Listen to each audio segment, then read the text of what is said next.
মুহাম্মাদুর রাসূলুল্লাহ সাল্লাল্লাহু আলাইহি ওয়াসাল্লাম।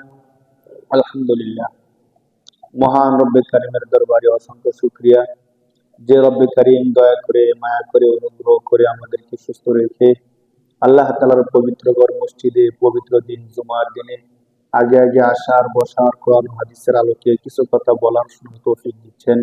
সে রব্বে কারিমের দরবারে মন খুলে, প্রাণ খুলে আওয়াজ করে বলি আলহামদুলিল্লাহ। আল্লাহর শুকরিয়া যে আল্লাহ পাক রব্বুল আলামিন আমাদেরকে তার নিয়ামত গুলো আদায় করার তৌফিক দিচ্ছেন। পাশাপাশি আল্লাহ পাক রব্বুল আলামিনের মুমিন বান্দা হিসাবে আল্লাহর ঘরে আসার তৌফিক দিচ্ছেন। যদি কোনো একটা মুমিন সারা জীবনের শুকরিয়া আদায় করে শেষ করতে পারবে না, কারণ আল্লাহ পাক রব্বুল আলামিন আমাদেরকে মানুষ হিসেবে সৃষ্টি করছেন, এটাই আমাদের জন্য অনেক বড় রহমত, বরকত, নিয়ামত না। একটা মানুষের ইচ্ছা শক্তি আছে, চাইলে সে কিছু একটা করতে পারে। মানুষ ছাড়া অন্য যত সৃষ্টি আছে, কোন সৃষ্টির এক্সট্রা কোনো অধিকার নাই, কোনো ইচ্ছা শক্তি নেই, চাইলে সে যা ইচ্ছা তা করতে পারে না। দেখেন, একটা ছাগল, একটা বকরি, একটা গরু, একটা মহিষ, তাকে আমরা লালন পালন করি, খাবার দাবার দিই, কিন্তু তার কি ব্যক্তিগত কোনো ইচ্ছা আছে যে আমি ইচ্ছা করে এই কাজটা করবো, ওই কাজটা করবো? কোনো ইচ্ছা নেই। মালিক চাইলে তাকে বিক্রি করে দেয়, মালিক চাইলে তাকে জবাই করে দেয়, মালিক চাইলে তাকে বাঁচায় রাখে, যা ইচ্ছা তা করতেছে। মাছ, তাদের ব্যক্তিগত কোনো ইচ্ছা নেই, মানুষ যা ইচ্ছা তা করতেছে। গাছ চাইলে কি বাঁচতে পারতেছে? চাইলে আমরা কেটে ফেলি, চাইলে আমরা বাগান বানাই, চাইলে লাকড়ি বানাই, যা ইচ্ছা তা করতেছি। একমাত্র মানুষকে আল্লাহ তাআলা বুঝার ক্ষমতা দিচ্ছেন, শিখার ক্ষমতা দিচ্ছেন, নিজে নিজে কিছু করার ক্ষমতা কাকে দিচ্ছেন? আল্লাহ মানুষকে দিচ্ছেন। আল্লাহ পাক রব্বুল আলামিন আমাদেরকে মানুষ বানাইছেন। আবার মানুষ বানানোর পরে আল্লাহ পাক রব্বুল আলামিন মুসলমান মুমিন বানাইছেন। মুমিন বানানোর পরে আবার আমাদেরকে মসজিদে আসার তৌফিক দিচ্ছেন। কতগুলো নিয়ামত আল্লাহ একসাথে দিচ্ছেন। এই জন্য আল্লাহ বলছেন, ওয়াইন তাউদ্দু নি'মাতাল্লাহি লা তুহসুহা। বান্দা, আমি আল্লাহ তোমাদেরকে কত নিয়ামত দিছি, তোমরা যদি গণনা করো, তোমরা গণে শেষ করতে পারবে না। সুবহানাল্লাহ। এই ঘোষণা কার?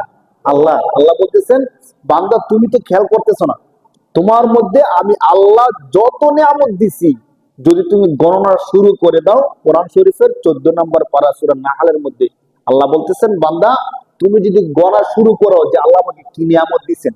দেখেন, আমরা যদি ছোট্ট করে গণা শুরু করি যে আল্লাহ আমাকে সুস্থ রাখছেন, একটা নিয়ামত। আজকে সকালবেলা নাস্তা খাইতে পারছি, একটা নিয়ামত। অনেকে আছে নাস্তা খাইতে পারে না, হয়তো টাকা নাই, নয়তো শরীরের সমস্যা না। আমাকে আল্লাহ একটা বাড়ি দান করছে, অনেকে রেল স্টেশনের মধ্যে ঘুমাইতে হয়, একটা নিয়ামত। এভাবে যদি নিয়ামত গুলো গণতে থাকে একটা একটা একটা একটা করে, আল্লাহ আমাকে মানুষ বানাইছেন, চাইলে গাছপালা বানাইতে পারতেন। আল্লাহ আমাকে মুসলমান বানাইছেন, চাইলে আমাকে হিন্দু, কাফের, বুদ্ধ বানাইতে পারতেন। আল্লাহ তাআলা আমাকে শ্রেষ্ঠ নবীর উম্মত বানাইছেন, চাইলে অন্য কোনো জমানায়ও দিতে পারতেন। এইভাবে যদি বলতে থাকি, আল্লাহ আমাকে স্ত্রী দান করছেন, চাইলে নাও দিতে পারতেন। আল্লাহ আমাকে সন্তান দিয়েছেন, চাইলে সন্তান নাও দিতে পারতেন। অনেকের তো সন্তান নাই না। আল্লাহ তাআলা আমাকে একটা পরিবার, একটা সমাজ, একটা রাষ্ট্র দিচ্ছেন, চাইলে আমাকে অভিবাসন হিসাবে বা অন্য কোনো দেশের মধ্যে হিসাবে আমাকে দিতে পারতেন। কত নিয়ামত আল্লাহ দিয়ে রাখছেন। এইগুলো সব যদি বাদ দিই, শুধু পার্সোনালি আমার শরীরের মধ্যে আল্লাহ তাআলা যত নিয়ামত দিচ্ছেন, আমাকে আল্লাহ তাআলা দুইটা চোখ দিচ্ছেন। কয়টা চোখ দিচ্ছেন ভাই? দুইটা চোখ দিচ্ছেন। এখন কোন ব্যক্তিকে যদি আমরা বলি যে আপনার যে দুইটা চোখ আছে, দুইটা চোখ আমাকে দিয়ে দেন, আপনাকে একটা চোখের বিনিময়ে 1 কোটি টাকা দেব। দুইটা চোখের বিনিময়ে কয় কোটি? 2 কোটি। কাউকে যদি বলা হলো যে আপনার দুইটা চোখ আছে, তো আপনি একটা চোখ 1 কোটি, দুইটা চোখের দাম কয় কোটি? 2 কোটি। আমাদের কেউ কি চোখ দুইটা দিয়ে দিব মনে করেন? সে কাজ করে খায়, গার্মেন্টস এর মধ্যে কাজ করে, 10,000 টাকা বেতন, মাস শেষে বাড়ি ভাড়া দিতে কষ্ট হয়, পরিবারের খরচ চালাতে পারতেছে না, অনেক কষ্টে আছে। এমন ব্যক্তিরও যদি কেউ বলে যে আপনাকে 2 কোটি টাকা দেবো, আপনি দুইটা চোখ দিয়ে দিব, মানে অসম্ভব। 2 কোটি কেন, 10 কোটি দিলে আমি চোখ দিতে পারবো না। কারণ দুইটা চোখ দিয়ে দিলে এই দুনিয়ার সৌন্দর্য, সুন্দরভাবে চলাফেরা, কোনো কিছু আর করা যাবে না। এখন দেখেন, যদি দুইটা চোখ আমরা 2 কোটি টাকা বিক্রি না করি, তাহলে আমার দুইটা চোখের দাম আছে কত? 2 কোটি। ধরে নেন 2 কোটি টাকা দিলে আমরা 2 কোটি টাকা, তো 2 কোটি টাকা আছে। দুইটা কিডনি আছে, যদি বলি দুইটা কিডনি বিক্রি করে দেন, কত দিবেন? ধরেন 10 লাখ করে, 20 লাখ দেবো। দেবো আমরা কেউ? দেবো না। তাহলে কিডনির দাম আছে, দুইটার দাম 20 লাখ টাকা। এখানে তো হলো 2 কোটি 20 লাখ না। এবার প্রত্যেকটা অঙ্গ প্রত্যঙ্গের দাম যদি ধরেন, আপনার দুইটা পা আছে হাঁটু পর্যন্ত, পুরো না, শুধু হাঁটু পর্যন্ত দুইটা পা কেটে আমাকে দিয়ে দেন, 10 লাখ করে 20 লাখ দেবো, দিব কেউ? অসম্ভব। সে যদি সুস্থ থাকে, পাগল না হয়, মাথা নষ্ট না হয়, এই দুইটা পা কেটে দিবে না। দুইটা হাত পুরো না, শুধু এখান কনুই পর্যন্ত কাটে দিয়ে দিবেন, 10 লাখ করে 20 লাখ দেবো, দিব? এবার যদি প্রতিটা অঙ্গ প্রত্যঙ্গের দাম ধরি, 10 লাখ, 5 লাখ, কিভাবে কত লক্ষ টাকার মাল শুধু আমার শরীরের মধ্যে আল্লাহ তাআলা দিয়েছেন। এটা দিছে কে বলেন? এটা কোম্পানি বানাইছে? বলেন কোন কোম্পানি, কোন ফ্যাক্টরি, কোন মানুষ এটা বানাইছে? কোন বিজ্ঞান তৈরি করছে? তৈরি করছে কে? কে তৈরি করছে বলেন? যখন আমরা বলি যে আল্লাহ আমারে কি দিছে, তখন আল্লাহ কি রাগ করে না? যারে বান্দা আমি কি দিছি, বাড়ি গাড়ি সন্তান পরিবার সংসার সব বাদ দে, শুধু তোর শরীরের মধ্যে দেখ, এখানে তো কোটি কোটি টাকার সম্পদ। আমি যে চোখ হাত পা নাক বলছি, এগুলো কি আল্লাহ তাআলা বড় লোকের ডবল ডবল দিছে? যে চেয়ারম্যান মেম্বার এমপি সরকার, আমার চোখ দুইটা তার চোখ 8টা, এমন কোনো কিছু বেশি আছে অতিরিক্ত? অতিরিক্ত তাহলে আর খারাপ দেখা যায়।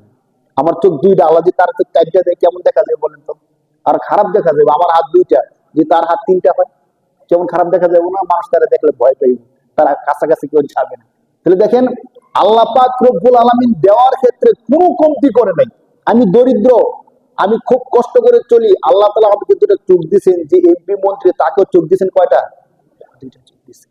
অনেক সময় দেখা যায় তাদের থেকে আমার গরিবদের চোখগুলো আরো বেশি ভালো থাকে, ঠিক না বলেন? অল্প সময় তারা চশমা নিতে হয়, আমাদের নিতে হয় না, কথার কথা।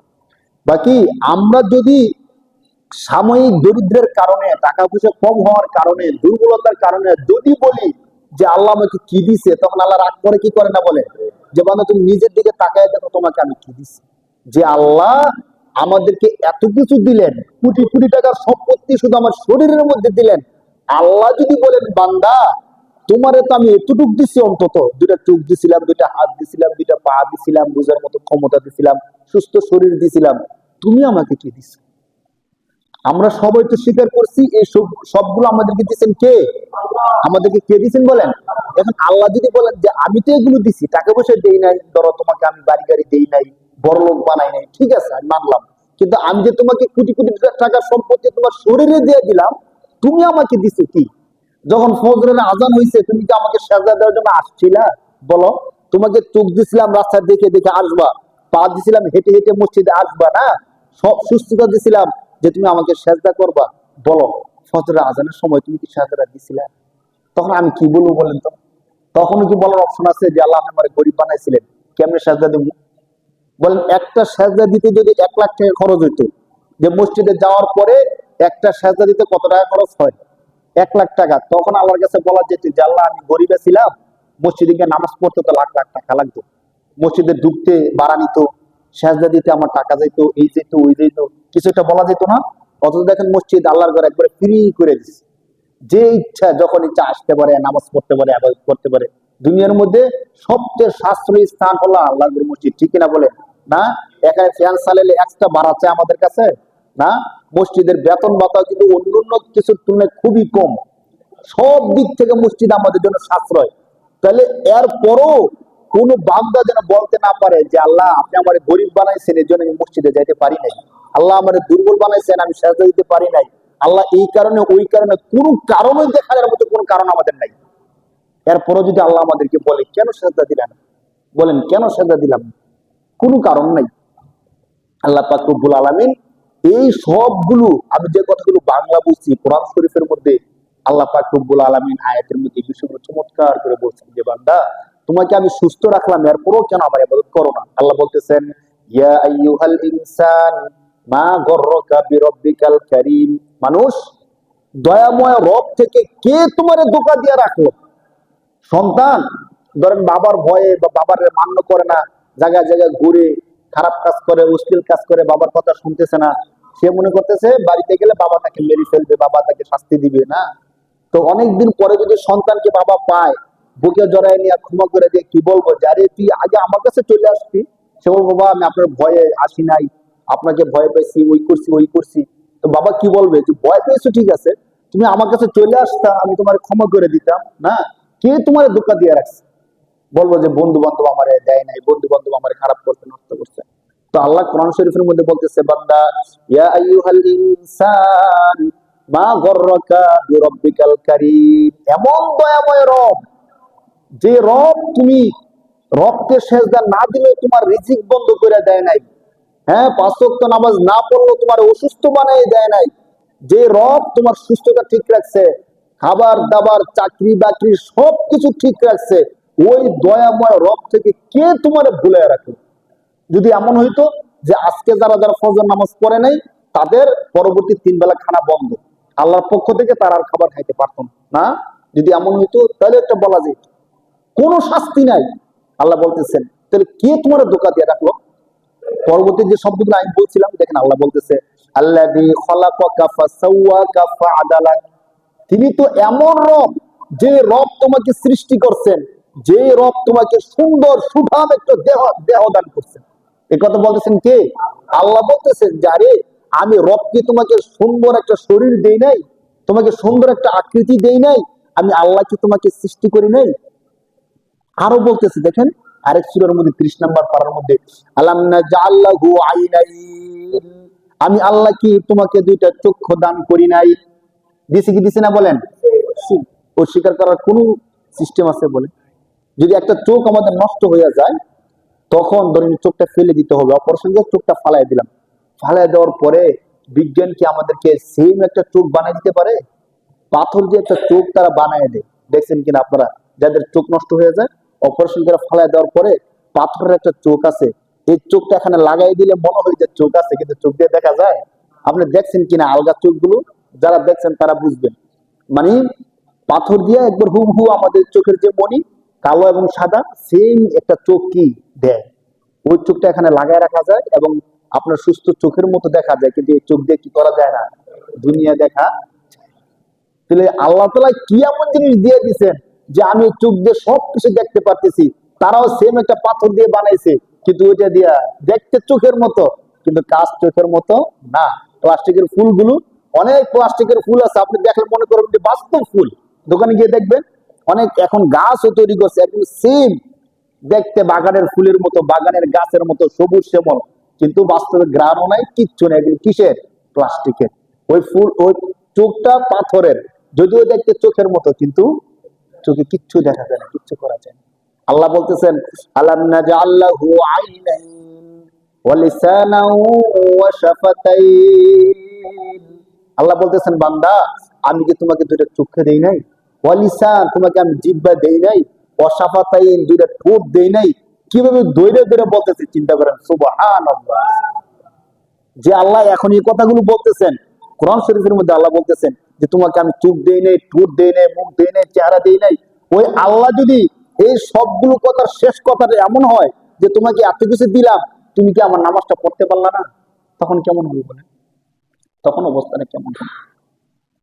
কেন আমি বারবার নামাজের কথাটা বলি দেখেন, কোরআন শরীফের 29 নম্বর পারার মধ্যে আল্লাহ পাক রব্বুল আলামিন আরো চমৎকার করে তুলে ধরছেন বান্দাদেরকে। আল্লাহ পাক রব্বুল আলামিন যখন জান্নাতীদেরকে জান্নাতে দিয়ে দিবেন, জাহান্নামীদেরকে জাহান্নামে দিয়ে দিবেন। ধরেন আমাদের যখন বিপদ আসে, হঠাৎ করে একটা ভূমিকম্প এসে গেল, এখন সবাই দৌড়ি বাইরে বাইরে শুরু করে দিল, দৌড়ে যা যেমনি জীবন নিয়ে পলায়ন করলো। পলায়ন করার পরে 5 মিনিট 10 মিনিট আধা ঘন্টা পরে গিয়ে আমরা সবাই স্থির হই যে কে কোথায় আছে রে, এখন ভূমিকম্প থামছে, হ্যাঁ যে বিল্ডিং ভাঙছে, যেগুলো ঠিক থাকার ঠিক থাকছে। এখন যখন ভূমিকম্প সারছে সবাই সুস্থ হয়েছে, তখন যে আমরা খবর লই কে কই আছে রে, না অমুকে কই, তমুকে কই, অমুকে বিল্ডিং এর নিচে পড়ে মারা গেছে, অমুকে কই, সে তো শেষ। তখন আমরা কি করি, যারা সুস্থ আছি যারা অসুস্থ তাদের খবর নিতে যাই না সাধারণ নিয়ম অনুযায়ী, চলতো আমার বন্ধু অমুকে কই আছে, ও তো 10 তলা বিল্ডিং এ ছিল, চলতো হ্যার কি অবস্থা। তো ঠিক সেম জান্নাতীরা জান্নাতে, জাহান্নামীরা জাহান্নামে যাওয়ার পরে জান্নাতীরা যখন জান্নাতে স্থির হবে তখন তারা বলবে দুনিয়াতে তো আমাদের সাথে চলাফেরা করতো আর অনেক এমন ভাই ছিল, বন্ধু ছিল, তারা কোথায়, চল তো আজকে খবর নেই। তো আল্লাহ তাআলা তো জান্নাতীদেরকে ক্ষমতা দিবেন সব জায়গায় যাওয়ার মতো, ঘোরাফেরা করার মতো, কোরআন শরীফের আয়াতে আসবে আমরা বলবো। তখন পুরা জান্নাত তারা সফর করবে, ঘুরবে, খুঁজবে যে আমরা একই এলাকার মধ্যে বসবাস করছি, আব্দুর রহিম, আব্দুল করিম, তারা কইরে তাদেরকে দেখতেছি না, তো তো জান্নাত ঘুরে দেখবে না তাদেরকে, তো চিন্তা করবে আবার কোনো কারণে তারা জাহান্নামে গেল কিনা, চল দেখে আসি। তো আল্লাহর কাছে অনুমতি নিয়ে তারা জাহান্নামে যাবে। কিন্তু জান্নাতি যারা, তাদের কোনো একটা পশমও জাহান্নামের আগুন স্পর্শ করতে পারবে না, সুবহানাল্লাহ। এই ক্ষমতা কার আছে বলেন? এই ক্ষমতা কার আছে? দুনিয়ার মধ্যে এমন হয়েছে কিনা যে আগুনের মধ্যে ফালাইছে কিন্তু আগুন স্পর্শ করতে পারে না, এমন হয়েছে কি হয়েছে না? হয়েছে। ইব্রাহিম আলাইহিস সালামকে 40 দিন, ইতিহাসের মধ্যে আসছে, একদিন 2 দিন না, কয়দিন? 40 দিন নমরুদ তাকে কোথায় ফেলে রাখছে? আগুনের মধ্যে ফেলে রাখছে, আগুন তার একটা পশম স্পর্শ করতে পারে নাই। সুবহানাল্লাহ। তো যে আল্লাহর ক্ষমতা দুনিয়াতে আছে, আখেরাতে তো অবশ্যই আরো বেশি। তো জাহান্নামের মধ্যে যাবে, যাওয়ার পরে কোরআন শরীফের মধ্যে আল্লাহ তাআলা এই বিষয়টা হুবহু আলোচনা করছেন। জাহান্নামে যাওয়ার পরে দেখবে ওই অবস্থা গরম, এই যে আমার বন্ধু জাহান্নামের আগুন জ্বলতেছে, অমুক আমার বন্ধু, একসাথে চলতাম, একসাথে খাইতাম, একসাথে কাজ করতাম, সে জাহান্নামের মধ্যে, কি ব্যাপার? তখন গিয়ে সাথে সাথে প্রশ্ন করবে। আগে না আমরা সাক্ষাৎ হলে কি করি, কেমন আছেন, কোত্থেকে আসছেন, কি করছেন, না বাকিরা এগুলো প্রশ্ন করে না? এই সব ভুলে যাবে। ভুলে যে প্রথম প্রশ্নটাই করবো, কি ব্যাপার তুমি জাহান্নামে কেন? তুমি তো আমাদের সাথে চলছো, একসাথে আমরা খানা খাইছি, একই গ্রামের মধ্যে বসবাস করছি, তুমি জাহান্নামে কেন? কোরআন শরীফে দেখেন, যখন সাক্ষাৎ হবে, সাক্ষাৎ হওয়ার পরে বলবে মা সালাকাকুম ফি সাকর। সাকর জাহান্নামের একটা নাম। বলবে কি ব্যাপার, তুমি তো আমার বন্ধু ছিলে, একসাথে চলাফেরা করতাম, তুমি আজকে জাহান্নামে কেন? মা সালাকাকুম ফি সাকর। তখন সে যে জবাবটা দিবে, ধরো জবাব দেওয়ার ক্ষেত্রে অনেক জবাব আছে না, যে আমি তো মিথ্যা কথা বলতাম, আমি তো সুদী কারবার করতাম, আমি তো খারাপ ছিলাম, না আমি অত্যাচার করতাম, জুলুম করতাম, কত অপরাধ যদি করে মানুষ। মানুষ কিন্তু যে অপরাধ করে একটা করে না, আমরাই তো অনেকগুলো অপরাধ একসাথে করি।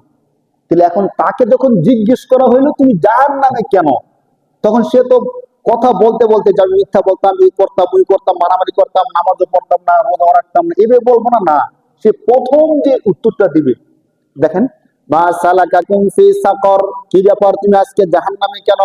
ক্বালু লাম নাকু মিনাল মুসাল্লিন। সে বলবে দুনিয়ায় থাকতে আমি মুসল্লি ছিলাম না। আমি কি ছিলাম না? মুসল্লি ছিলাম না, মানে কি? নামাজ পড়তাম। মুসল্লি শব্দটা তো আমরা প্রায় বুঝি, কোরআন শরীফে এই শব্দটা আসছে, ক্বালু লাম নাকু মিনাল মুসাল্লিন। যে আমি দেখবেন আমার প্রায় কথার মধ্যে নামাজের বিষয়টা থাকে। কেন থাকে? এই জন্য যে জাহান্নামীকে যখন প্রশ্ন করা হবে তুমি কেন জাহান্নামে, সে এর উত্তরে প্রথম বলবে যে আমি মুসল্লি ছিলাম না, আমি নামাজি ছিলাম না। এর দ্বারা কি বোঝা যায়? যারা নামাজি তারা জাহান্নামে যাবে না। এর দ্বারা কি বোঝা যায় বলেন? যারা নামাজি তারা জাহান্নামে যাবে না। এটাই কোরআন হাদিস আমাদেরকে শিক্ষা দেয়, আমাদেরকে বোঝায়। ক্বালু লাম নাকু মিনাল মুসাল্লিন ওয়া লাম নাকু নুতঈমুল মিসকিন। দ্বিতীয় নম্বরে বলবে যে আমরা দরিদ্রদেরকে খাবার খাওয়াইতাম না। আমাকে আল্লাহ যত রিজিক দিত, যত সম্পদ দিয়েছে, সব সম্পদ আমি খাইছি, আমার পরিবারই খাইছি। কিন্তু গরিব দুঃখী কেউ আসলে যদি দোকানদার হইতাম, মাফ করেন পরে আইসেন, বাড়িতে থাকলে একটু ব্যস্ত, ইচ্ছা করলে দিতে পারি, মাফ করেন পরে আইসেন। মাফ করেন এটা কেমন শব্দ বলেন? আমি উচ্চ মর্যাদার, আল্লাহ তাআলা আমাকে ক্ষমতা দিয়েছে টাকা পয়সা দান করার মতো, আমি কার কাছে মাফ চাইতেছি বলেন তো? আমরা কিন্তু অনেকে খেয়াল করি না, এটা পরিবেশও হয়ে গেছে না। পরিবেশও হয়ে গেছে কেন বলেন? এক গরিব আইলে মাফ করেন। আল্লাহ, আমি তো একজন নম্র ভদ্র আদর্শ পরিবারের সন্তান, আমি একটা ভিক্ষুকের কাছে কি চাইতেছি? খেয়াল করে কেউ? মাফ করেন মানে এটা পরিবেশ মতো হয়ে গেছে। মাফ করেন মানে এখন যান, এখন দান করতে পারবো না, মানে এটা ধমক দিয়ে দিল আর কি তাকে। আর যদি বলেন ধমক না, সত্যি মাফ চাইছে, তবে মাফ চান কেন? মানে কি এমন অপরাধ করছেন মাফ চাইতেছে? আপনাকে আল্লাহ সম্পদ দিচ্ছেন, তাকে আপনি এই সম্পত্তি অল্প একটু দান করবেন না? এটাতে মাপ চাওয়ার কোনো কিছু নাই। হাদিসের মধ্যে আল্লাহ রাসূল বলছে, কেউ যদি আল্লাহর হস্তে তোমার কাছে কোনো কিছু চায়, তুমি তাকে ফিরিয়ে দিও। আল্লাহ রাসূল কি বলছে বলেন? কেউ যদি আল্লাহর হস্তে তোমার কাছে কিছু চায়, তোমার সমর্থ থাকলে তুমি তাকে ফিরিয়ে দিও, না কিছু দাও। বাকি আবার এর পরের কথাটাও বলছে, ভিক্ষাবৃত্তি আল্লাহর কাছে নিকৃষ্ট কাজ, কেউ যেন ভিক্ষাবৃত্তির কাজটা না করে। কি করে খায়? কাজ করে খায়। আল্লাহ রাসূল কাজের প্রতি অনেক বেশি উদ্বুদ্ধ করছেন। একটা বুখারী শরীফের এক হাদিসের মধ্যে আসছে, এক সাহাবী আল্লাহ রাসূলের কাছে গেছেন, গিয়ে বলতেছেন, আল্লাহ রাসূল আজকে কয়েকদিন হয়ে গেছে কোনো খাবার দাবার পাইতেছি না, আল্লাহর রাস্তে আমাকে কিছু দান দরিস করে। তো আল্লাহ রাসূল তো অবশ্যই দান দরিস করেন, সবসময় সবাইকে দেন। তো আল্লাহ রাসূল দেখছেন যে লোকটা সুস্থ, ইচ্ছা করে সে কি করে খাইতে পারে? কাজ করে খাইতে পারে। আমরা কিন্তু এগুলো খেয়াল করি না অনেক সময়। সুস্থ একজন মানুষ, তাকে একটা ভালো পরামর্শ দিলে এগুলো করি না, যদি হয়তো টাকা দিলে দিয়ে দিই, নয়তো তাকে মাফ করেন বলে দিই। তো আল্লাহ রাসূল খেয়াল করছেন যে লোকটা সুস্থ, চাইলে সে কাজ করে খাইতে পারে। আল্লাহ রাসূল বললেন, ঠিক আছে তোমাকে আমি দান করব, কিন্তু তোমার ঘরে কিছু আছে? তো সে বলছে, আল্লাহ রাসূল আমি যে দরিদ্র মানুষ, আমার ঘরে তো তেমন কোনো কিছু নাই, একবারই কিছু নাই। বলছে আল্লাহ রাসূল, হাদিসের মধ্যে যে শব্দগুলো আসছে, যে আল্লাহ রাসূল আমার একটা প্লেট আছে খাবার খাওয়ার জন্য, আর ঘুমানোর জন্য একটা কম্বল আছে। তো আল্লাহ রাসূল বলছে এগুলো নিয়ে আসো, যাও। নিয়ে আসলেন। আসার পর রাসূল ওই মজলিসের মধ্যে বসা ছিলেন। আল্লাহ রাসূল সাহাবা একরামকে জিজ্ঞেস করছে, কে আছো এই 2 দিরহাম দিয়ে ক্রয় করবা? আল্লাহ রাসূলের এক সাহাবী বলছে, আল্লাহ রাসূল আমি 1 দিরহাম দিয়া। বলছে না, 2 দিরহাম দিয়ে কে ক্রয় করবা? তো আরেকজন দাঁড়াইছে, আমি 2 দিরহাম দিয়ে ক্রয় করবো। আল্লাহ রাসূল সাল্লাল্লাহু আলাইহি ওয়াসাল্লাম তাকে এগুলো দিয়ে দিলেন। 2 দিরহাম দিয়া নিয়া 1 দিরহাম দিয়ে তাকে আজকে চলার জন্য, যেহেতু কয়েকদিন যাবত সে খাবার খাইতেছে না, আজকে চলার জন্য 1 দিরহাম দিয়ে তাকে বাজার করে দিচ্ছেন। আরেক দিরহাম দিয়া আল্লাহ রাসূল কুঠার কিনা নিজের হাতে হাতল লাগাইয়া আল্লাহ রাসূল বলছে, যাও গাছ কাটো, বাজারের মধ্যে বিক্রি করো, এইভাবে তুমি তোমার সংসার চালাও। সুবহানাল্লাহ। দয়ার নবী, মায়ের নবী কাকে বলে দেখেন। কাজটা যদিও সাধারণ কাজ, কিন্তু আমাদের শিক্ষার জন্য একটা অসাধারণ কাজ হয়ে গেছে। সুবহানাল্লাহ। না, যুগে যুগে যারা সমাজপতি হবে, যারা সমাজ সেবক হবে, তাদেরকে শিক্ষা দিচ্ছেন যে তুমি তো আল্লাহ রাস্তায় দান করবা ঠিক, কিন্তু যদি পারো মানুষের কর্মসংস্থানের ব্যবস্থা করে দিও। সুবহানাল্লাহ। না, যাতে করে কোনোভাবে, আমি যাকাতের সময় বলছিলাম না যে অনেক সময় হয় কি, ধরেন আমি কয়েক লাখ টাকা জাকাত আসছে, আমি জাকাতের শাড়ি লুঙ্গি এগুলো কিনে বিতরণ করে দিলাম। তো জাকাতের লুঙ্গি শাড়ি যদি আপনি 100টাও দেন, কোন মানুষের কর্মসংস্থান ব্যবস্থা হবে বলেন? এগুলো তারা বাড়িতে গিয়ে আরো অল্প দামে বিক্রি করে দেয়। তো অনেকে আছে আবার 100 টাকা 200 টাকা করে এভাবে টাকা বিলাই বিলাই দেয়। অমুকের বাড়ির সামনে বিশাল বড় সিরিয়াল ধরে, তাহলে মানুষকে 100 টাকা 200 টাকা করে দেয়। দিলে ফায়দাটা কি? আমি যে জাকাত দেই সব মানুষ জানতে পারলো। যখন ধরেন হাজার হাজার মানুষ আমার বাড়ির সামনে এসে সিরিয়াল ধরলো, কার বাড়ির এটা? অমুক সর্দারের বাড়ি। ও আচ্ছা, ঠিক আছে। অমুকে কি দেয়? জাকাত দেয়, বিশাল বড় লম্বা সিরিয়াল লাগছে। এটা না করে আল্লাহ রাসূলের শিক্ষা যদি আমরা এইভাবে নিতাম, যে যে আমার কাছে জাকাত চাইতে আসছে, জাকাত দেওয়ার হক কিন্তু প্রথমে আমার মহল্লা, একদম ফার্স্ট হলো আমার আত্মীয় স্বজন। মানে জাকাত আমরা কাকে দিব? প্রথম কাকে দিব বলেন? আমার আত্মীয় স্বজনের মধ্যে কোনো দরিদ্র আছে কিনা, সে প্রথম হকদার। এরপর আমার প্রতিবেশী, আমার প্রতিবেশীর মধ্যে কোনো দরিদ্র আছে কিনা। যদি প্রতিবেশীর মধ্যে দরিদ্র না থাকে, আমার মহল্লার মধ্যে কোনো দরিদ্র আছে কিনা, আমার ইউনিয়নের মধ্যে কোনো দরিদ্র আছে কিনা, আমার থানার মধ্যে কোনো দরিদ্র আছে কিনা, নাই, তখন আপনি অন্য থানার মধ্যে কি করেন? এই সাহায্য সহযোগিতা করেন। তো যদি আমরা এমন করতাম, ধরেন আমার গ্রামের মধ্যে, আমার মহল্লার মধ্যে আমরা যারা সমাজ সেবক আছি, ভালো টাকা পয়সার মালিক আছি, আমরা যদি একসাথে হইয়া, যে আমার তো 5 লাখ টাকা জাকাত আসে, আপনার কত আসে? 2 লাখ টাকা জাকাত আসে, এভাবে জাকাত গুলোকে সিস্টেম করে আমাদের গ্রামের মধ্যে কারা কারা দরিদ্র আছে, ইচ্ছা করলে তারা কাজ করে খাইতে পারে। দেখেন, অনেক দরিদ্র আছে, তারা জাকাত তুলে খায়। কারা কারা আছে? যদি মহিলা হয়, তাদেরকে সেলাই মেশিনের ব্যবস্থা করে দিলাম, না? আর যদি পুরুষ হয়, তাদেরকে একটা সিএনজি, অটো বা কোনো একটা রিক্সার ব্যবস্থা করে দিলাম। এখন চিন্তা করে দেখেন, টাকাটা একটু বেশি গেল। আপনি বলবেন যে আমি তো সর্বোচ্চ একজনকে 1000 টাকা দিই, তো না, তাকে 50,000 60,000 টাকা দিয়ে ছোট্ট একটা রিক্সা কিনে দিলেন। কিনে দেওয়ার পরে এখন এই রিক্সাটা চালাইতে চালাইতে 1 বছর যখন চালাইবে, পরের বছর কি তার আর জাকাত নেওয়ার দরকার আছে বলেন? তার তো জমা দেওয়ার দরকার লাগতেছে না, নিজের রিক্সা নিজে চালা চালা খাইবো। পরের বছর এই যে লোকটা, সে কিন্তু পরের বছর আর জাকাত নেওয়ার দরকার পড়তেছে না। এর পরের বছর আবার জাকাত দিতে হইব না। এমন হইব 2 বছর 3 বছর রিক্সা চালানোর পরে সে জাকাত দিতে পারবে। সে জাকাত না দিয়ে অন্তত ফেরতটা দিতে পারবে। কি বলেন? এমন হয়ে যাবো না? তো এমন যদি প্রতি বছর আমরা 5 জনকে করে দিই, 5 বছরে 5 5 25 জন, তো একটা মহল্লার মধ্যে, একটা পাড়া মহল্লার মধ্যে দরিদ্র থাকে কয়জন? একটা মহল্লার মধ্যে কি 25 জনই দরিদ্র থাকে জাকাত খাওয়ার মতো? এমন যদি 25 জন ব্যক্তি জাকাত খাওয়ার যোগ্য ছিল, এখন তারা আর জাকাত নিতে হয় না। এইভাবে সমাজটা কেমন সুন্দর হয়ে যেত। আমাদের এই মহল্লা যেমন করছি, অন্য মহল্লা এমন করলো, সারা বাংলাদেশের সমস্ত ধনীরা এভাবে যদি হিসাব করে করে করতো, বাংলাদেশে 10 বছর 15 বছর পরে জাকাত নেওয়ার মতো লোক থাকতো বলেন? ইসলামী সমাজ তো এটাই বলে। ইসলাম আমাদেরকে, আল্লাহ রাসূল আমাদেরকে এই শিক্ষাটা দিয়েছে। কিন্তু আমরা কি করি? না, তাকে 50,000 টাকা রিক্সা কিনে দিব, সর্বোচ্চ তাকে 1,000 টাকা 2,000 টাকা দেওয়া যায়। এখন এই 2,000 টাকা দিয়ে সে বাজার করে খায়, খাওয়ার পরে 3 দিন পরে আবার আসে, কিছু দেন। তো এমন করে চলতেই থাকে চলতেই থাকে চলতেই থাকে, যুগ যুগ যুগ। তো আমরা যদি বুদ্ধি করে এই কাজটা করতে পারি, আমাদের জন্য উপকার হয়, সমাজের জন্য উপকার হয়। আর সৎকায়ে জারিয়া বলে যে জিনিসটা আছে, ওই জিনিসটা হয়ে যায় সারা জীবন, সে একটা কর্মসংস্থানের ব্যবস্থা হয়ে গেল। আল্লাহ তাআলা আমাদেরকে বুঝার তৌফিক দান করুক বলে আমিন। এখন আমি যে আলোচনাটা করতেছিলাম, যে ফেরেশতারা যখন তাদেরকে জাহান্নামে নিক্ষেপ করবে, বন্ধুরা যখন গিয়ে জিজ্ঞেস করবে কারণ কি তুমি জাহান্নামে আসার, সর্বপ্রথম কি বলবে বলেন? সর্বপ্রথম যে জবাবটা দিবে, ক্বালু লাম নাকু মিনাল মুসাল্লিন, আমরা আজকে জাহান্নামে আসছি, কারণ হলো আমরা মুসল্লি ছিলাম না, নামাজি ছিলাম না। আমরা কি ছিলাম না? ওয়ালাম নাকু নুতঈমুল মিসকিন, আমরা দরিদ্র যারা ছিল সমাজের মধ্যে, মিসকিন যারা ছিল, তারা আমাদের কাছে দান চাইলে আমরা কখনো তাদেরকে দান করতাম না। জাহান্নামীরা তিনটা কথা বলবে, জাহান্নামে আসার কারণ বলবে তিনটা। কয়টা কারণ বলবে? এক নাম্বার কারণ, লাম নাকু মিনাল মুসাল্লিন। আজকে শুধু শুনে রাখেন, অন্তত আমরা দুনিয়ার মধ্যে মুসল্লি ছিলাম না। কি ছিলাম না?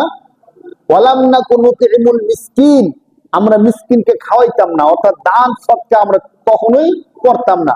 ওয়া কুননা নাখুদু মাআল খাইদিন।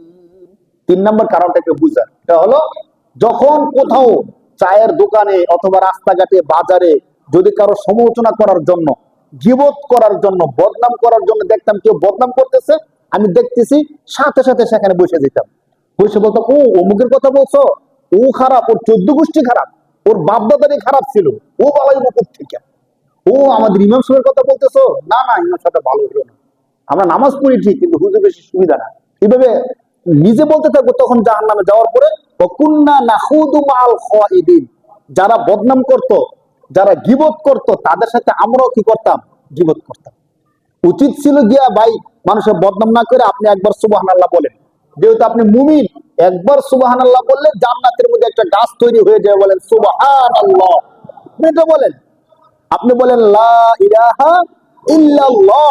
যখন হাসরের ময়দানে সমস্ত গুনাহগুলো আমল পাল্লার মধ্যে দেওয়া হবে, নেকগুলো পাল্লার মধ্যে দেওয়া হবে, আর গুনার পাল্লাটা ভারী হয়ে যাবে, নেকের মধ্যে কোনো নেক নাই, কিতাবের মধ্যে আসছে, তখন একটা ছোট্ট একটা কাগজের টুকরা ওই নেকের পাল্লার মধ্যে দেওয়া হবে। যখন ফেরেশতারা আল্লাহকে বলবে যে আল্লাহ, এই বান্দার গুনাহ তো বেশি, নেক বলতে কিচ্ছু নাই, তাকে কি জাহান্নামে নিয়ে যাব? আল্লাহ বলবে নিয়ে যাও না। একটা ছোট্ট একটা টুকরা ওই আমলনামার মধ্যে দেওয়া হবে, সাথে সাথে আমলের পাল্লাটা ভারী হয়ে যাবে। সুবহানাল্লাহ। তো সে নিচে অবাক হয়ে যাবে, কি ব্যাপার, এতগুলো গুনাহ দেখলাম, ছোট্ট একটা টুকরা দিলেন, সাথে সাথে আমলের পাল্লা ভারী হয়ে গেল, ব্যাপার কি? কাগজের মধ্যে লেখা কি? তখন তাকে কাগজটা দেখানো হবে, সেখানে লেখা আছে লা ইলাহা ইল্লাল্লাহ মুহাম্মাদুর রাসূলুল্লাহ। আমরা চায়ের দোকানে, বাজারে, হোস্টেলে যদি গীবত না কইরা আরেকবার বলতাম লা ইলাহা ইল্লাল্লাহ মুহাম্মাদুর রাসূলুল্লাহ, কত চমৎকার হতো বলেন। আমি গীবত করলে ফায়দাটা কি হয় বলেন? আরেকজনের বদনাম করলাম, লাভটা কি হবে? কোন মানুষের গীবত করলে, আপনাদেরকে ছোট্ট একটা মাসালা বলে দেই। ধরেন আপনি আমাকে একটা চিমটি দিচ্ছেন, একটা ঘুষি দিচ্ছেন, আমি আপনাকে একটা ঘুষি দিছি, অথবা ঘুষি না দিয়ে মাফ করে দিছি, ক্ষমা হয়ে যায় সাথে সাথে, কোনো সমস্যা নেই। কিন্তু কোন ব্যক্তি যদি অপরের গীবত করে, বদনাম করে, তার অগোচরে যদি আল্লাহর কাছে সারা জীবন কান্নাকাটি করে তওবা করে, আল্লাহ ক্ষমা করবেন না। বলেন কি বলছি? আল্লাহ তাআলা ক্ষমা করবেন? হাদিসের কথা, আল্লাহ তাআলা ক্ষমা করবেন না। তাহলে কি করতে হবে? ক্ষমা চাইতে হলে, মানে মাপ পাইতে হলে, যার গীবত করছে ওই ব্যক্তিকে গিয়ে বলতে হবে যে ভাই, অমুক দিন অমুক চায়ের হোস্টেলে অমুকের সামনে আমি তোমার বদনাম করছিলাম। এটা কি সম্ভব না অসম্ভব? অসম্ভব। ধরেন আপনি আমাদের গ্রামের চেয়ারম্যানকে নিয়ে চায়ের হোস্টেলে বসে বসে বদনাম করছেন, অনেক বদনাম করছেন, যা যা ইচ্ছা তা বলছেন। এখন আপনার মন চাইছে যে ক্ষমা পাওয়া দরকার। এখন আপনি কি চেয়ারম্যানের সামনে গিয়ে যে চেয়ারম্যান সাহেব, অমুক দিন আমি চায়ের হোস্টেলে বসে আপনার বদনাম করছিলাম, জীবত করছিলাম, আপনি আমাকে ক্ষমা করে দেন, এটা কি বলা সম্ভব? বলেন। আর সাহস হইতো না তার সামনে যাওয়ার। আর তার সামনে গিয়ে এগুলো বললে যে তুমি আমার এই বদনাম গুলো করো, তোমার আমি কি ক্ষতি করছি, বলবে না? বলেন। তো আমি যদি তার সামনে গিয়ে ক্ষমা চাওয়ার আমার শক্তি সাহস না থাকে, আমি তার গীবত কেন করব? কোন কারণে ধরেন ইমাম সাহেবের নামে কেউ বদনাম করছে, যে আমাদের মসজিদের ইমাম এই, কেউ চায়ের হোস্টেলে বৈশা বদনাম করতেছিল, সেও বদনাম করলো।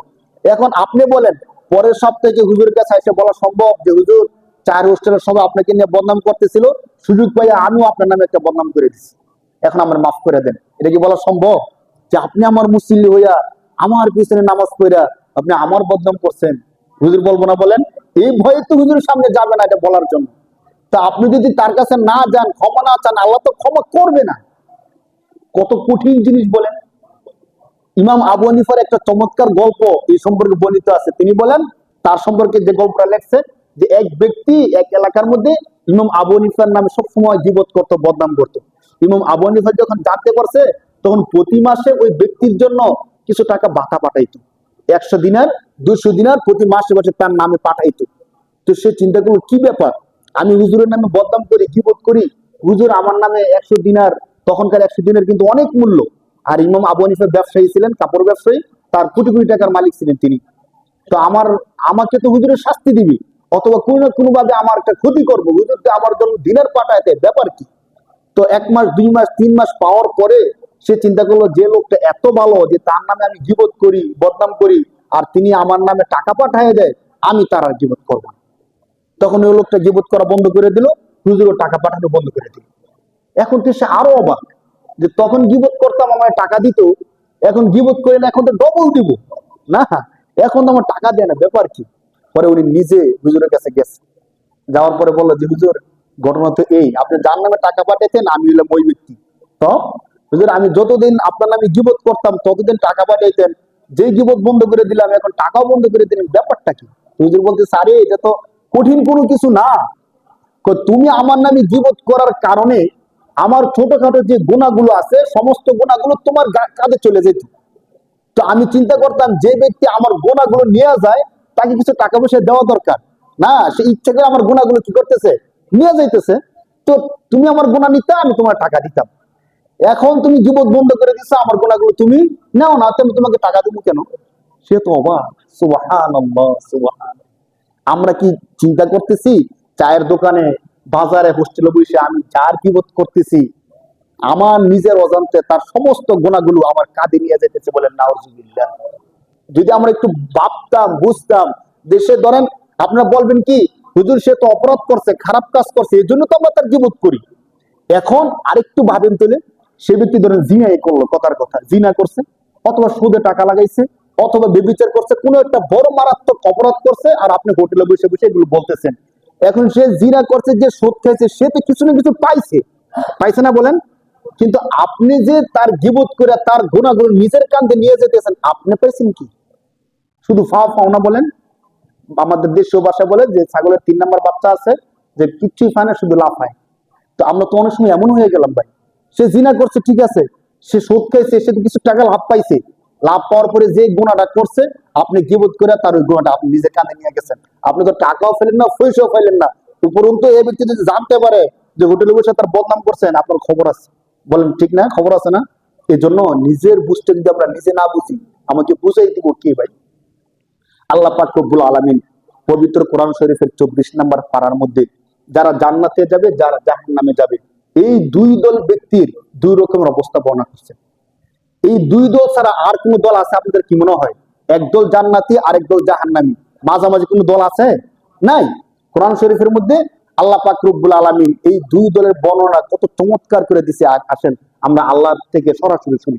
আল্লাহ বলেন, وسيق الذين كفروا إلى جهنم زمرا حتى إذا جاءوها فتحت أبوابها وقال لهم خزنتها ألم يأتكم رسل منكم يتلون عليكم آيات ربكم وينذرونكم لقاء يومكم هذا। শুধু কোরআনের অনুবাদের একটু মনোযোগ দিয়ে শুনেন, আল্লাহ পাক রব্বুল আলামিন কিভাবে জান্নাতি এবং জাহান্নামীদের অবস্থাটা তুলে ধরছেন। এর বিগত সপ্তাহে, গত সপ্তাহে আমরা কতটুকু আলোচনা গেছিলাম যে একজন ব্যক্তি যখন মারা যায়, তাকে আমরা বিসমিল্লাহি আলা মিল্লাতি রাসূলিল্লাহ, বিসমিল্লাহি আলা মিল্লাতি রাসূলিল্লাহ বলে কি করি? তার কবরের মধ্যে তার লাশটা রাখি। 3 জন ব্যক্তি কবর থাকে, আর উপর থেকে কয়েকজন ব্যক্তি কবরের মধ্যে তার লাশটা রাখি। কিভাবে রাখি? আমরা তখন বলি বিসমিল্লাহি আলা মিল্লাতি রাসূলিল্লাহ। কবরে রাখার পরে পশ্চিম মুখ করে আমরা তার মুখটা রাখি। পশ্চিম দিকে তার চেহারা কোন দিকে রাখে বলেন? পশ্চিম দিকে রাখে। কোন কোন এলাকার মধ্যে পশ্চিম দিকে রাখার জন্য তার মাথাটাকে একটু চাপ দিয়ে ঘুরাইয়া তার নিচে একটা মাটি দিয়ে দেওয়া হয়। এই কাজটা অনুচিত। মাথাকে ঘুরাইয়া না, বরং যারা কবর করে তাদের উচিত পশ্চিম দিকে একটু ডাল রাখা, যাতে করে স্বেচ্ছায় লাশটা কি হয়, পশ্চিম মুখে আস্তে করে রাখা যায় সহজে। এটা আমরা খেয়াল রাখি, যারা কবর করে তাদেরকে আমরা এভাবে বলে দিই ইনশাআল্লাহ, সুন্নত তরিকায় কবর করাটা। এখন আপনাদেরকে বলি, এই যে লাশের মুখটা পশ্চিম দিকে ক্যাবলার দিকে রাখা হয় কেন? কারণ পশ্চিম হলো আমাদের ক্যাবলা, পশ্চিম হলো আমাদের কি? পশ্চিমের দিকে মুখ করে আমরা সেজদা করি, পশ্চিমের দিকে মুখ করে আমরা কি করি বলেন? এখন যে ব্যক্তির লাশটা আমরা পশ্চিমের দিকে রাখতেছি, কারণ পশ্চিম আমাদের কি, সে তো জীবিত থাকা অবস্থায় কখনো মসজিদে আইসা আল্লাহর সেজদা দেয়নি। এখন তার মুখটা পশ্চিম দিকে রাখলেই কি আর পূর্ব দিকে রাখলে কি, বলেন? বিষয়টা কি এমন হবে যে পশ্চিম দিকে রাখছি, ফেরেশতারা দেখবো আরে তার চেহারা তো পশ্চিম দিকে, অতএব সে মনে 5 ওয়াক্ত নামাজ পড়তো, তারা ক্ষমা করে জান্নাত দিয়ে দেয়, এমন কি হবে বলেন? হবে না, হবে না। সে তো তখন বুঝতে পারবে যে জীবিত অবস্থায় পশ্চিম দিকে মুখ করে আল্লাহর সেজদা করি নাই, আজকে মরার পরে তো ঠিকই আমার মুখটা কোন দিকে হয়ে গেল। কারণ আর সাপ সহজে সোজা হয় না, কখন সোজা হয়? মরলে সোজা। তো ময়ূরের সোজা হয়ে লাভটা কি বলে? না। এই জন্য আমাদের খেয়াল করে দেখেন, প্রতিটি কাজ আমি মরার যতগুলো কথা বলছি, জানাজার নামাজ, সুন্নত, নিয়ম, সব ক্ষেত্রে ইসলামের এই বিষয়গুলো মানা হইতেছে, কিন্তু জীবিত থাকা অবস্থা আমি কি করলাম না, মানলাম না। যখন তাকে লাশটা রাখি, মাটি দেই, মাটি দেওয়ার সময় আমরা কি বলি? মিনহা খলাকনাকুম ওয়া ফিহা নুঈদুকুম ওয়া মিনহা নুখরিজুকুম তারাতান উখরা। যে এই মাটি থেকে আমাকে সৃষ্টি করা হয়েছে, এই মাটির মধ্যে আমাকে রাখা হয়েছে, এই মাটি থেকেই হাসরের ময়দানে আমাকে আবার উঠানো হবে। এই কথাটা বললে আমরা তাকে মাটির মধ্যে রেখে আসি। কিন্তু আমি যেই বিষয়টা আপনাদেরকে বোঝানোর চেষ্টা করছি সেটা হলো, এই যে আমরা সাদা কাপড় দিয়ে বেঁধে তাকে মাটির মধ্যে রেখে আসলাম, কার কাছে রেখে আসলাম? আল্লাহর কাছে। কার কাছে রেখে আসি বলেন? সবাই একটু খেয়াল করেন। আমরা এই লাশটা মাটির মধ্যে রেখে আসছি, মানে কার কাছে রেখে আসছি? আল্লাহর কাছে রেখে আসছি। আল্লাহ যতগুলো কাজ করেন সবগুলো কাজ সাধারণত ফেরেশতাদেরকে দিয়ে করান। কাদেরকে দিয়ে করান? ফেরেশতাদেরকে দিয়ে করান। তা আমরা আল্লাহর কাছে রেখে আসছি, ফেরেশতাদের কাছে রেখে আসছি। এমন আল্লাহর কাছে রেখে আসছি, দুনিয়ায় থাকতে সে আল্লাহকে চিনতো না। দুনিয়া থাকতে সে আল্লাহকে কি করতো না? চিনতো না। এখন আমরা অপরিচিত একজন ব্যক্তির হাতে তাকে রেখে আসছি। শুধু অপরিচিত না, অনেক ক্ষেত্রে আল্লাহ বলছে এক কথা, সে করছে আরেক কথা। যদি এমন হয় যে সে দুনিয়ার মধ্যে থাকাকালীন সময়ে নিয়ম কানুন বানাইতো, আইন বানাইতো, তো আল্লাহ একটা আইন দিছে, সে দুনিয়ার মধ্যে আইন বানাইছে আরেকটা। আল্লাহ বলছে একটা, সে বলছে আরেকটা। তাহলে আল্লাহর সাথে তার সুসম্পর্ক নাকি শত্রুতার সম্পর্ক? তাহলে আল্লাহর সাথে শত্রুতার সম্পর্ক নিয়ে কবরের মধ্যে তার অবস্থাটা কি হবে একটু চিন্তা করেন তো। সেখানে তার কেউ নাই, এখন আছে শুধু আল্লাহ। শুধু আছে কে? সে যখন আল্লাহর মুখামুখি হবে, সে যখন বুঝতে পারবে আল্লাহ আইন বানাইছে একটা, সংসদে বসে আমি বানাইছি আরেকটা, তখন উপায়টা কি হবে একটু ভাববে দেখেন। যার কারণে এখন সে কবরের মধ্যে একাকি আছে, তো উপায়টা কি হবে? হাদিসের মধ্যে মিশকাত শরীফের একটা হাদিস আছে, শুধু এই হাদিসটা আপনাদের সামনে শোনাবো আর পঠিত কোরআনের আয়াতটা আমি আপনাদেরকে অনুবাদ করে দিই। আল্লাহ পাক বলেন, ওয়াসিকাল্লাযীনা কাফারু ইলা জাহান্নামা যুমারা। যখন এই বান্দাদেরকে, যারা আল্লাহকে মানতো না, আল্লাহর কাজগুলো করতো না, তাদেরকে যখন জাহান্নামের দিকে নিয়ে যাওয়া হবে, ইলা জাহান্নামা যুমারা হাত্তা ইযা জাউহা ফুতিহাত আবওয়াবুহা। খেয়াল করেন, জাহান্নামে যাওয়ার সময় জাহান্নামে তাদেরকে ঠেলে টেনে হিসড়ে নিয়ে যাওয়া হচ্ছে। তখন জাহান্নামের ফেরেশতারা জাহান্নামের দরজা খুলে দিবে। জাহান্নামের দরজা খুলে দেওয়ার পরে তাদেরকে ধাক্কা দিয়ে জাহান্নামে ফেলে দিবে না, ফেলে দেওয়ার পূর্বে একটা কাজ করবে। وقال لهم خزنتها ألم يأتكم رسل منكم يتلون عليكم آيات ربكم। জাহান্নামের ফেরেশতারা তাদেরকে জাহান্নামে নিক্ষেপ করার পূর্বে তাদেরকে জিজ্ঞেস করবে, দাঁড়াও, এই যে আজকে তুমি জাহান্নামের মধ্যে প্রবেশ করবা, দুনিয়ায় তোমাদের কাছে কোন আলেম, কোন নবী তোমাদের কাছে এই কথাটা বলছে কি বলে নাই? বলেন, আমরা যদি খারাপ কাজ করি জাহান্নামে যেতে হবে, এই কথাটা আমাদেরকে কেউ বলছে নাকি বলে নাই? সেম প্রশ্নটা, খজানাতুহা মানে হলো জাহান্নামের দারোগা ফেরেশতা, যারা জাহান্নামের ফেরেশতা, তারা প্রশ্ন করবে, ওয়াকালা লাহুম খজানাতুহা আলাম ইয়াতিকুম রুসুলুম মিনকুম। তোমাদের কাছে কোনো রসুল আসে নাই? আল্লাহর পক্ষ থেকে প্রেরিত কোনো দূত আসে নাই? কেউ কি তোমাদেরকে কোরআন পড়ে পড়ে শোনায় নাই? দেখেন আর যাইতেছে, আলাম ইয়াতিকুম রুসুলুম মিনকুম ইয়াতলুনা আলাইকুম আয়াতি রাব্বিকুম। আল্লাহর আয়াতগুলো তোমাদেরকে কেউ পড়ে পড়ে শোনায় নাই? আমি আপনাদেরকে আয়াতগুলো পড়ে পড়ে শোনাইছি নাকি শোনাই নাই? সেম প্রশ্নটা করবে। যে ধরো হুজুর নিজে নিজে কথা বলে ভুল বলতে পারে, স্বাভাবিক, হুজুরও তো মানুষ না। তাহলে হুজুর কথা না বললে আল্লাহর আয়াতগুলো পড়ে পড়ে কি তোমাদেরকে শোনাই নাই? আলাম ইয়াতিকুম রুসুলুম মিনকুম ইয়াতলুনা আলাইকুম আয়াতি রাব্বিকুম ওয়া ইউনযিরুনাকুম লিকা ইয়াউমিকুম হাদা। আজকের দিনের এই সাক্ষাৎ সম্পর্কে কেউ তোমাদেরকে সতর্ক করে নাই? দেখেন, আল্লাহ রাসূল সাল্লাল্লাহু আলাইহি ওয়াসাল্লাম বিদায় হজের ভাষণের মধ্যে সমস্ত 100 লক্ষ সাহাবীকে সম্বোধন করে বলছিলেন, এ সাহাবায়ে কেরাম, আমাকে আল্লাহ যে দিনের দায়িত্ব দিয়েছেন, কবর সত্য, জান্নাত সত্য, জাহান্নাম সত্য, নামাজ না পড়লে জাহান্নামে যেতে হবে, এই সকল বিষয় আমি কি তোমাদের কাছে বলতে পারছি? বা আমি কি তোমাদের কাছে বলছি? আমার দিনের দাওয়াতটা কি আমি তোমাদের কাছে পৌঁছাইতে পারছি? আল্লাহ রাসূল সবার সামনে বলছে, আলা হাল বাল্লাগতু, আমি কি আমার দিনের দাওয়াতটা তোমাদের কাছে পৌঁছাতে পারছি? সমস্ত সাহাবা কেরাম বলছেন, ভালা ভালা, অবশ্যই আপনি পৌঁছাইতে পারছেন। তো নবীজি এই কথা বলার দরকার কি? নবী তো পৌঁছেছে জানি, আল্লাহ দেখছেন। আল্লাহ রাসূল তিনবার এই কথা বলছেন, আলা হাল বাল্লাগতু, আমি কি আমার দিনের দাওয়াত পৌঁছাইতে পারছি? সবাই বলছে বালা, অবশ্যই পৌঁছাতে পারছেন। এই কথা এই জন্যই বলছেন, যখন জাহান্নামে যাওয়ার সময় ফেরেশতা জিজ্ঞেস করবে যে তোমাদের কাছে নবী আসে নাই, তোমাদেরকে দিনের দাওয়াত দেয় নাই, তখন যেন এই কথা না বলতে পারে যে না, পৌঁছায় নাই। এই সমস্ত সবগুলো পৌঁছানো হয়েছিল। ওয়ায়ুনযিরুনাকুম লিকা ইয়াউমিকুম হাদা, তোমাদের কাছে কি কেউ এসে এই আজকের ভয়ঙ্কর জাহান্নামের সতর্ক তোমাদেরকে কেউ করে নাই? তখন জাহান্নামীরা স্বীকার করবে, তারা কি বলবে? ক্বালু বালা ওয়ালাকিন হাক্কাত কালিমাতুল আযাবি আলাল কাফিরিন, তারা বলবে অবশ্যই বলছে। তাহলে মানো নাই কেন? কোরআন শরীফের 29 নম্বর পারার সূরা মুলুকের মধ্যে এই বিষয়টা আরো স্পষ্ট করছে। কিভাবে দেখেন, আল্লাহ তাআলা বলতেছেন, কুল্লামা উলকিয়া ফিহা ফাওজুন সাআলাহুম খাজানাতুহা আলাম ইয়াতিকুম নাদির। আল্লাহ বলেন, যখনই তাদের কাউকে জাহান্নামের মধ্যে নিক্ষেপ করা হবে, নিক্ষেপ করার পূর্বে ফেরেশতা তাদেরকে জিজ্ঞেস করবে, আলাম ইয়াতিকুম নাদির, তোমাদের কাছে কি কোনো সতর্কবাণী, সতর্ক কর্তা কেউ আসে নাই? এর আগের আয়াতে বলছিল কোন রাসূল আসে নাই, আর এই আয়াতের মধ্যে কি বলবে যে সতর্কবাণী বা সতর্কতাকারী এমন কেউ কি আসে নাই? তখন তারা কি বলবে? ক্বালু বালা, অবশ্যই আসছিল, কদ জাআনা নাদির, অবশ্যই আমাদের কাছে সতর্কবাণী বা সতর্কতাকারী আসছিল। তাহলে আসলে মানো নাই কেন? তারা নিজেরাই বলবে, ফাকাযাবনা ওয়া কুলনা মা নাযালাল্লাহু মিন শাই, এতটুকু কথাই আমাদের হেদায়েতের জন্য, শিক্ষা নেওয়ার জন্য যথেষ্ট। শুধু একটু শুনেন, এটা বললে আজকে আমাদের আলোচনা শেষ। যখন তাদেরকে বলবে তোমাদের কাছে কোনো সতর্ককারী আসে নাই, তারা বলবে অবশ্যই আসছিল, তো আসলে তোমরা শুনলা না কেন, মানলা না কেন? তো মানি নাই, কারণ কি জানেন? ফাকাযাবনা, যারা আমাদেরকে সতর্ক করছিল, আমাদেরকে বুঝাইছিল, আমাদেরকে হেদায়েত করছিল, আমরা তাদেরকে মিথ্যাবাদী মনে করছিলাম। আমরা তাদেরকে কি মনে করছিলাম? মিথ্যাবাদী মনে করছিলাম। মনে করছিলাম এই কথাগুলো এমনি কয়, এগুলো সত্য কথা না, আল্লাহ দিনকে এত কঠিন করে নাই। তখন তো মিথ্যাবাদী করতো যারা কাফের, রাসূলদেরকে সরাসরি মিথ্যা প্রতিপন্ন করতো।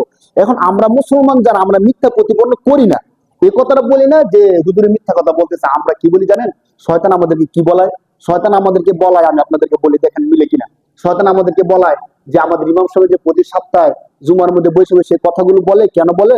কারণ হুজুরকে তো আমরা রাখছি বেতন দিয়া, হুজুরকে রাখছি, জুমার দিন আসবে, 12:30 বাজে হুজুর বসবে, বসে বসে আমাদেরকে এই কথাগুলো বলবে, আর আমরা নিয়ম অনুযায়ী একটা প্রসেস, আমরা গিয়ে এগুলো শুনবো, শোনার পরে নামাজ পড়বো, নামাজ পড়ার পরে হুজুর আমাদের সবাইকে নিয়ে দোয়া করবো, দোয়া করার পরে জিলাপি দিলে দিব, না দিলে বাড়ি থেকে ঘুমাবো, শেষ। হুজুরের দায়িত্ব হলো বলা, আর আমাদের দায়িত্ব হলো কি? শ্রবণ করা, শেষ। সেম। আর মানতে হবে, শুনতে হবে, এতটুকু কথা না। হুজুর যেহেতু বেতন পায়, হুজুরের কথাগুলো বলতেই হবে। আমরা চাইলেও হুজুর বলতে হবে, না চাইলে হুজুর, তো হুজুরের দায়িত্ব হুজুরে পালন করে। তো আমরা যদি মসজিদে গিয়ে বসি, তো আমরা শুনতে হবে, হয়তো শুনবো না, তো বসে বসে ঘুমাবো, শেষ। এতটুকু শয়তান আমাদেরকে বুদ্ধিটা দেয়। এখন শোনা ছাড়া উপায় নাই, না শুনলে তুমি করবা কি? নাই তো তুমি ঘুমাইতে পারো, তো ঘুমা, অনেকে বসে বসে দেখবেন ঘুমাইতেছে, শুনলে শুনতে, না শুনলে ঘুমাইতেছে। মনে করতেছে হুজুরে যা বলে সুদ খেলে সত্যি জাহান্নামে যাইতে হবে, এমন তো কোনো কথা না। যে ব্যবসা করতেছে 1 লাখ টাকা পাইলে 1.5 লাখ টাকা পায়, তো আমি তো 1 লাখ টাকা সুদে লাগে 20,000 টাকা পাইছি মাত্র। বিশ্বাস করেন, আমাকে এক ব্যক্তি বলতেছে, আমি যখন তাকে জিজ্ঞেস করছি আপনি কি কাজ করেন, তেমন কোনো কাজ করি না, তো আপনি চলেন কি করে? বলছে একটা নির্দিষ্ট অ্যামাউন্ট বলছে আর কি, 20+ লাখ টাকা আমার আছে, টাকাগুলো কি করেন? ব্যাংকের মধ্যে রাখছি, রাখার পরে আমি নাম বলতেছি না যেহেতু আপনারা চিনবেন না, তো এই 20 লাখ+ টাকা ব্যাংকে রাখলে প্রতি মাসে আমার আসে 15,000 টাকা। কত হাজার টাকা আসে? 15,000 টাকা আসে। এই টাকাটা দিয়ে আমি আমার সংসার চালাই, আমি চলি। এটা কি হালাল টাকা না হারাম টাকা? শরীয়তের সূত্র অনুযায়ী এই টাকাটা 100% হারাম। কত পার্সেন্ট হারাম বলেন? 100% হারাম। সে বলতেছে, আমি বলছি এটা কি সুদ হয় না? সে বলছে হুজুর সুদ তো হইলো আদআফা মুদাআফা, দ্বিগুণ বহুগুণ বেশি বাড়লে সুদ হয়, তো এটা তো পার্সেন্টেজ একদম নগণ্য, এর শতকরা অনেক কম আসে। আপনি দেখেন 20 লাখ+ টাকা আসে কত টাকা? 15,000 টাকা। এটা সুদের কিছু না। তো আমি যখন সুদের বয়ান করি, ঘুষের বয়ান করি, অত্যাচার জুলুমের বয়ান করি, তখন শয়তান তাদেরকে ধোঁকা দেয়। হুজুর যে সুদের কথা বলছে, আমি যেটা করতেছি এটা ওই রকমের সুদ না, ওইটা ভিন্ন সুদের কথা বলতেছে। হুজুর যে জুলুমের কথা বলতেছে, এই জুলুম বলতে এই জুলুম না। এই কথাগুলো শয়তান ধোঁকা দিয়ে দিয়ে আমাদেরকে ধরে রাখছে। নয়তো কেন এরপর আমরা অপরাধগুলো করি ভাই? আমি যে কথাগুলো বলি ব্যক্তিগত ভাবে কথাগুলো আমার না কোরআনের বলেন? কোরআনের কথাগুলো বলি। আমার দায়িত্ব বলতে হবে এই জন্য বলি না আমাদের সংশোধনের জন্য বলি? সংশোধনের জন্য বলি ভাই। আমার দায়িত্ব থাকলেও আমি বলতাম, না থাকলেও বলতাম, কিন্তু বিশ্বাস করেন ওয়াল্লাহি আমি আল্লাহর কসম করে বলতে পারবো, আমার আশা যে আমি যদি হাসরের ময়দানে যাই, আল্লাহ যদি আমাকে ক্ষমা করে দেয়, আমার প্রত্যেকটা মুসল্লি যেন আমার সাথে জান্নাতে যেতে পারে, আমার সেই আশা আকাঙ্ক্ষা থাকে। যেন আমার পিছনে যারা নামাজ পড়ছে একটা মানুষ যেন জাহান্নামে না যায়, ওই দিকে লক্ষ্য রেখে আমি কথাগুলো বলি। বিশ্বাস করেন, কারো প্রতি কোনো শত্রুতা বিদ্বেষ কিচ্ছু নাই।